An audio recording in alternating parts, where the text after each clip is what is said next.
Freeform технологията революционизира нашата индустрия, позволявайки ни постоянно да усъвършенстваме и персонализираме оптичните лещи. Какво прави Freeform лещите по-добри от стандартните? Качеството на зрението през лещата намалява пропорционално на преместването на погледа в страни от нейния оптичен център. Това се дължи на косите аберации, които се появяват и нарастват с увеличение на зрителния ъгъл и съответно на този, под който светлинните лъчи постъпват в лещата. Стандартната оптична леща пречупва безразборно косите лъчи при преминаването им през нейната маса, като те се разсейват вместо да се фокусират върху ретината. Това създава неясен образ за ползващия очилата. Качеството на зрение се влошава с преместване на погледа към периферията на лещата. В резултат, ясният образ е ограничен само в малка зона около нейния оптичен център. Нашата фундаментална технология Digital Ray Path 2 за изчисление и конструиране на оптичния дизайн на корекционните лещи значително редуцира периферното неясно зрение. За да е възможно това, ние вземаме под внимание лицевата морфология на потребителя и позицията на очилата върху неговото лице, в частност на двойката оптични лещи.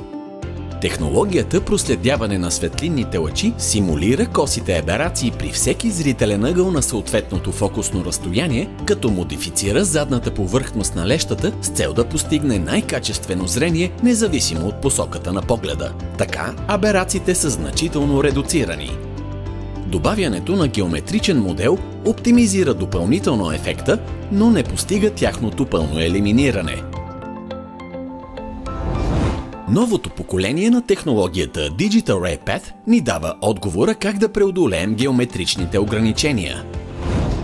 За първи път в индустрията за производство на оптични лещи IoT добавя нов ключов аспект – акомодацията на потребителя на очилата. Акомодацията е естествена и неволева функция на зрителния анализатор, която ни позволява да фокусираме прецизно на различни дистанции. Досега, персонално оптимизираните корекционни лещи осигуряваха качествено зрение на индивидуално зададени разстояния.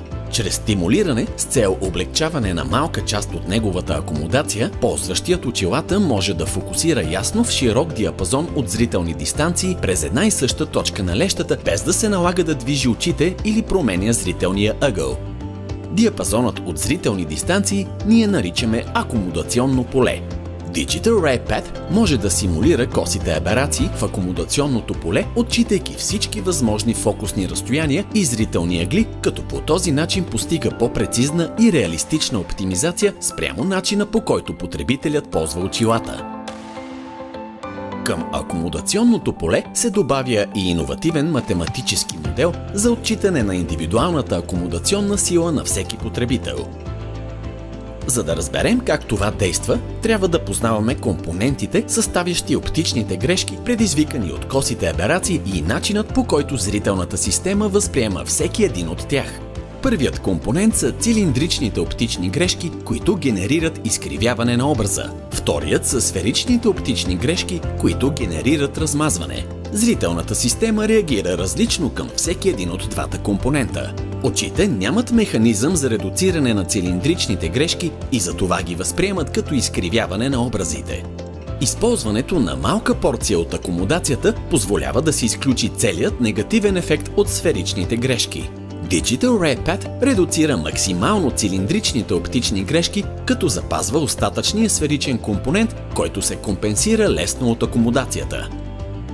В резултат, напълно персонализираните оптични лещи ефективно компенсират косите аберации и предлагат на потребителите превъзходно зрение и точен фокус.